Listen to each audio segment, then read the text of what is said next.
people, I guess.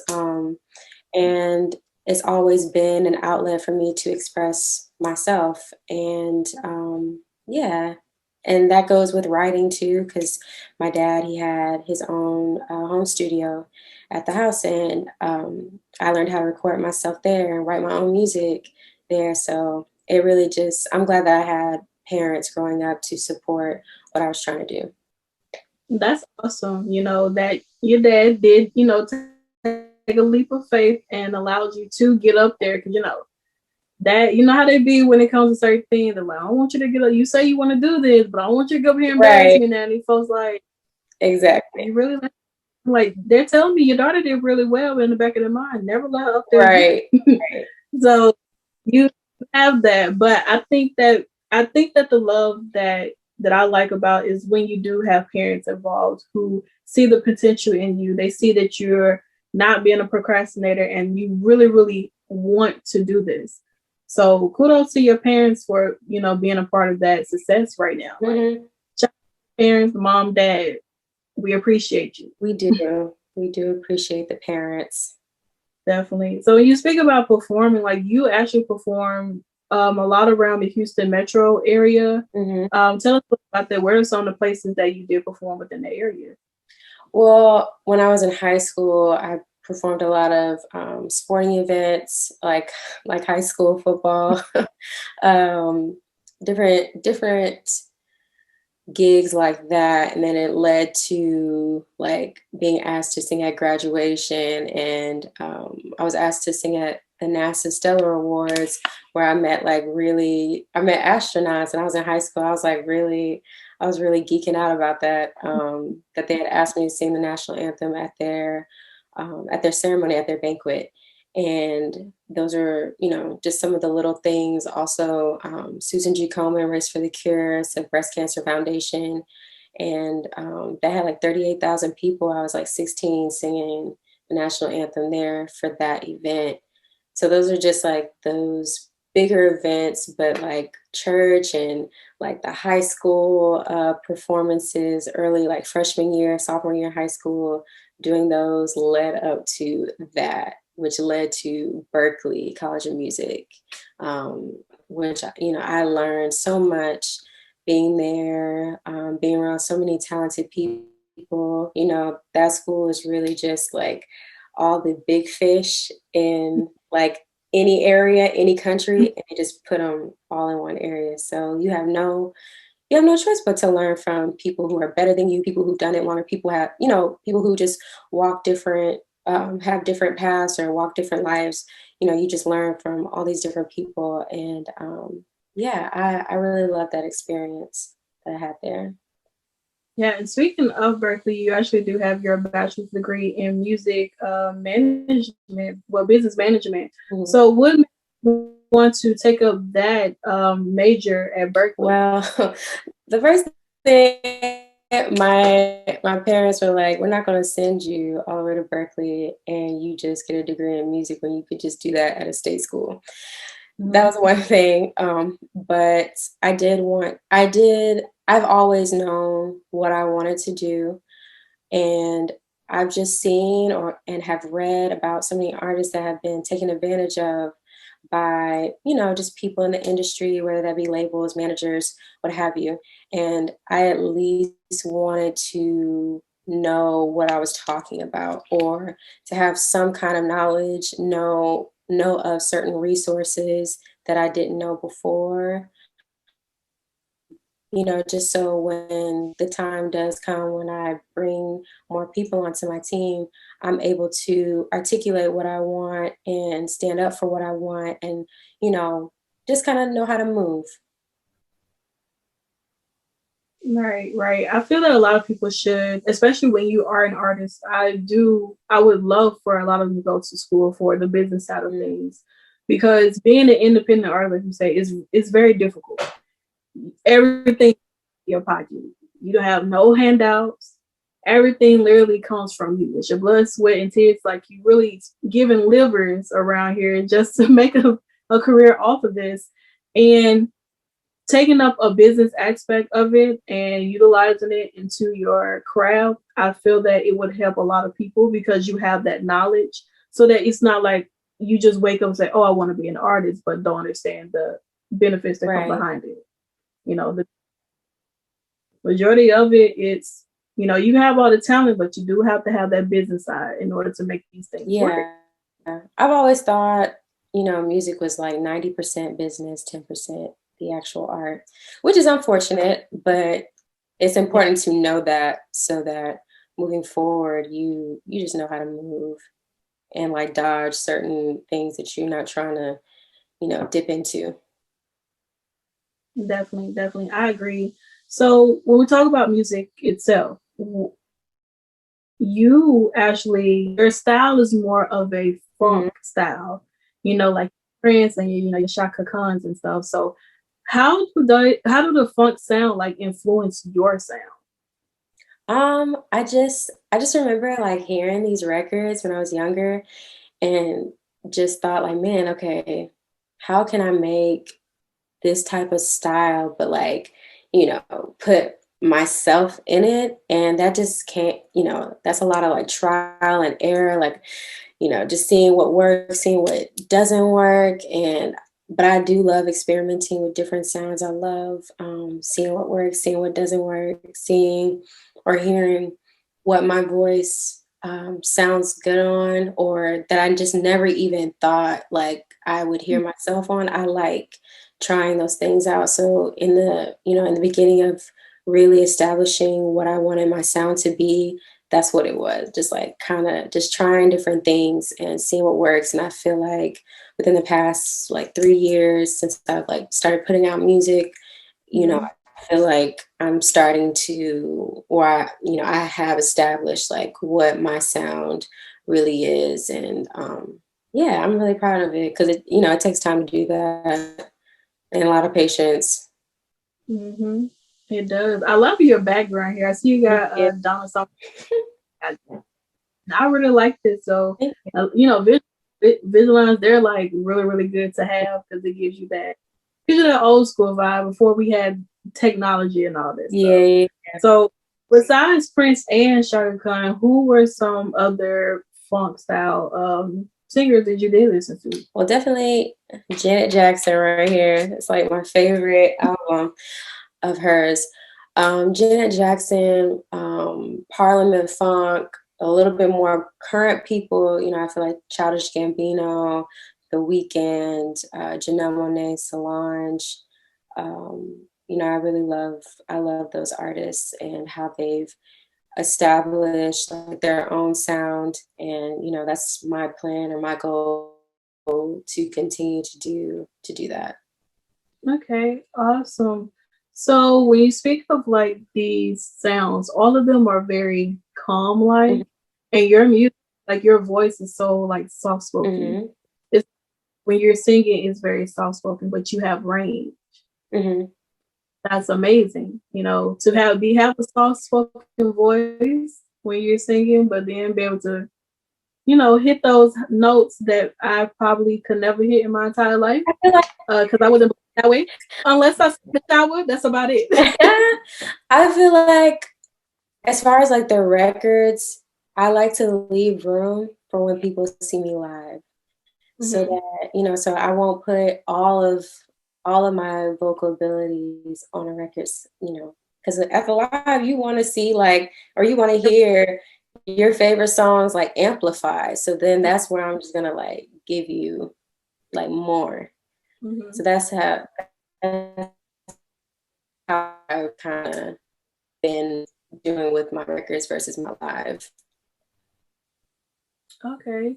So with your music and whatnot, let's dive a little bit into your actual music. Like you have your project Love Trip, and then you have the sequence, then Going Deep. Mm. I feel like we're going on a chapter of who is Symone Royale. Like it's like every single last one of these projects has a representation of who you are.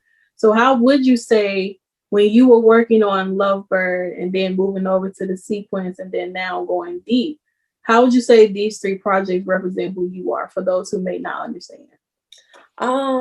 I feel like my first EP, Love Trip, was really like me learning that being being blindly in love is not okay. Like I don't want to be in that space ever because it makes you do crazy things. It makes you it makes you I didn't like who I was when I was like that.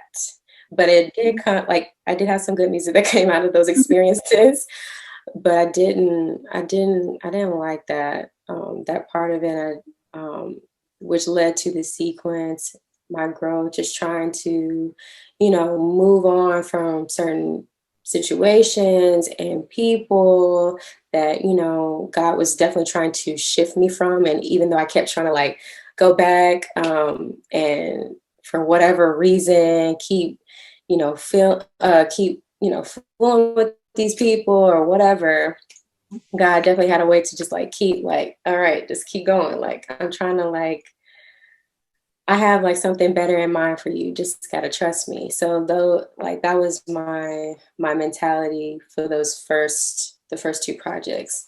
Now with Going Deep, I feel like it's definitely a project. I just wanted to dig deeper within myself. I wanted to try new sounds.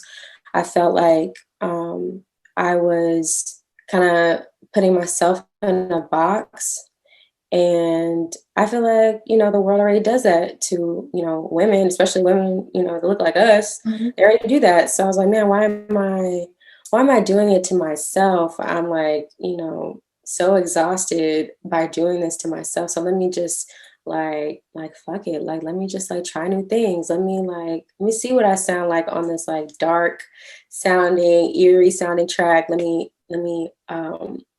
me sing some reggae, like, cause my mom and her family, they're all from Panama, and I haven't like really tapped into like my Spanish side publicly. Hey, Afro Latina Nation over Yes, here. Afro Dominican. yes, Okay. We we're here. here. So, I just wanted to tap into, different layers that I just haven't really like, I guess, appreciated in myself or really just paid attention or just publicly, talked about or expressed. So that was that project. That project was very it was a healing process with that project for myself. Just things that I wasn't really kind to myself before, and I was trying to you know trying to do better. Well, nothing's wrong with that. When it comes with your projects, it's all about growth, seeing how you can elevate yourself even more. Mm, Challenge, continue to challenge yourself. That's the only way you get better. That's the only way you better know who you are, what you're capable of doing, what you're capable of creating, and being happy with what your finished product is. mm-hmm. Absolutely. So kudos to that, But talking about Going Deep, you actually have two singles on there, Poison and Too Good. Too Good's video was so cute. Like I loved it. It was pink, it was by the water. I was like, I love it. It was very beautiful. It was a fun song. And then you go into Poison. Mm-hmm. You know, these are two different songs here, contrasting each other, talking about two different things. Mm-hmm. Elaborate a little bit more on that for those who may have not heard it. Well, Too Good is just that song was I wrote it like in like 30 minutes that night, and I just thought when I wrote it, I was like, oh, this is stupid. Like, like I just what I mean? This is stupid. This is like one of those like, really catchy songs that's just like and when I put it out, people just really liked it a lot. So I just decided, oh, let's just try to let's do a visual. And shout out to Eboshi Platinum and that whole team because we had such a good time creating that video. And all the women that were there. I just wanted women of color to really love themselves. I wanted that to come across in the visual, especially like at a swimming pool scene. I know for me, at least, I've always been a little bit insecure about like being in a swimsuit. And for me, for that video, like I worked out really hard trying to like be like just feel confident. I may have looked okay for other people, but for me, that was a challenge for me because I was just like, oh, I don't know if I'll ever like wear a swimsuit for visual, but like let me work at it to, you know, mentally and physically to feel good. And I wanted that for all the women and for women watching the visual too, along with the women that were in the visual as well.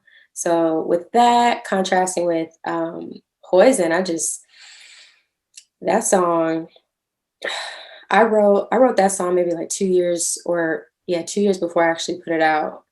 And I was honestly just hesitant to put it out because I knew it was different from all my other stuff. It's darker, you know, it's just different.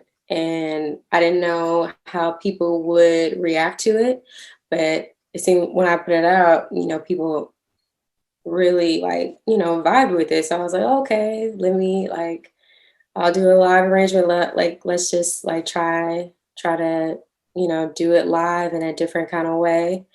And yeah, but when I wrote that song, I wanted people to relate to it in different kind of ways, whether, you know, you're trying to get rid of a person or a substance that's not good for you, that's poisonous to you, or yeah, anything that doesn't help you be a better you.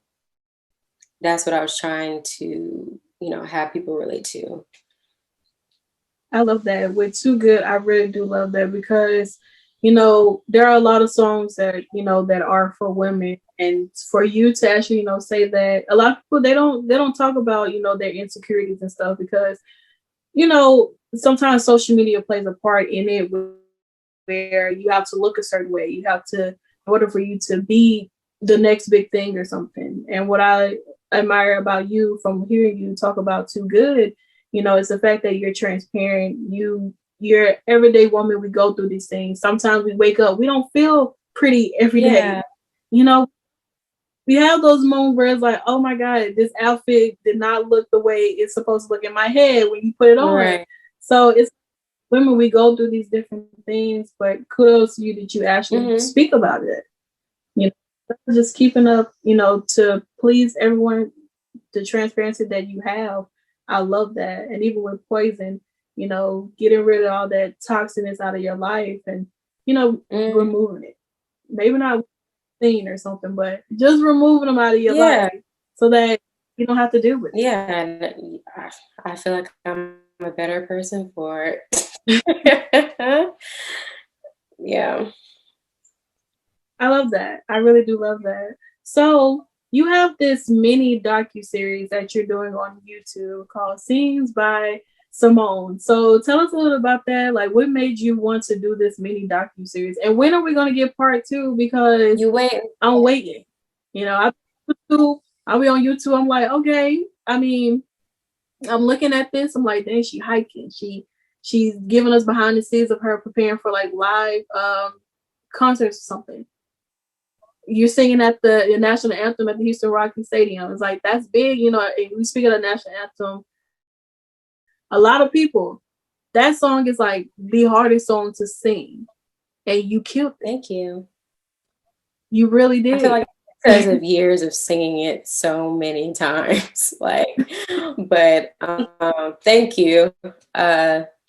Scenes by Symone, I really just wanted my supporters to like see my personality more, because I feel like with social media I can be I'm just a little bit more reserved. You know, I kind of like to focus on my work, like the quality of my work and the music that I put out.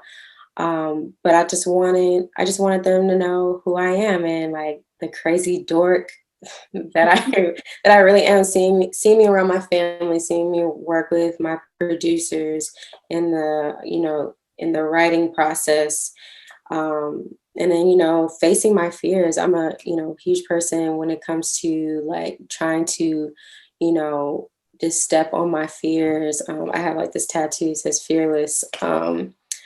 And, you know, just I'm not trying to have fear cripple me in my life. So when I did, I jumped out of a plane, I went skydiving, and that's in the video. And I've always been afraid of heights. Always. Like I remember there's this building in Boston. It's called the Prudential Center. And me and my friends, we went up to the top, and I remember feeling like so clammy, like nervous, like, and there was only, I think it was like 50 floors.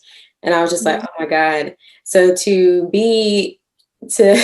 to look back or think back to that time and, you know, be here now and watch that video, seeing myself take risks like that and just being fearlessly, you know, open and just trust God and all the different areas of my life, whether that be, you know, being outside doing crazy shit or, you know, music, my career, my family, my mental health, just trusting God in that.